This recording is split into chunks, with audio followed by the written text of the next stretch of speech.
একটা ডাক্তার যখন ডাক্তারি পড়াশোনা করে তখন সে যার সিলেবাস আছে, যখন নিট এক্সাম দেয়, ফিজিক্স, কেমিস্ট্রি, ম্যাথ, বায়োলজি, এগুলোকে এত ভালোভাবে পড়ে যাতে আমি নিটটা পাস করে নিই। একজন 12 স্টুডেন্ট যখন 12 পাস করে, যত তার আগে সিলেবাস, সাজেশন, বই, মোটা মোটা পুস্তিকা, রচনা, ওয়ার্ড বুক, গ্রামার বই, সমস্ত বইগুলোকে পড়ে নেয়, কারণ যাতে পাস করতে পারি।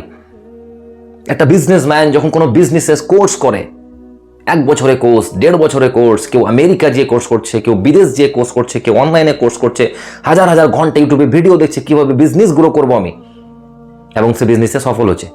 কেউ পড়াশোনা করছে, পড়াশোনায় সফল হচ্ছে।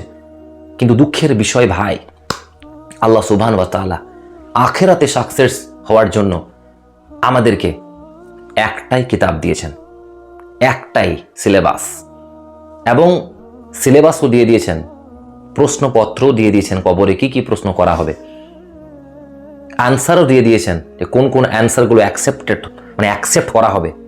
কিন্তু আমরা সেই সিলেবাসটাকে পড়ার চেষ্টাই করি না। সেটা হচ্ছে আল কোরআন।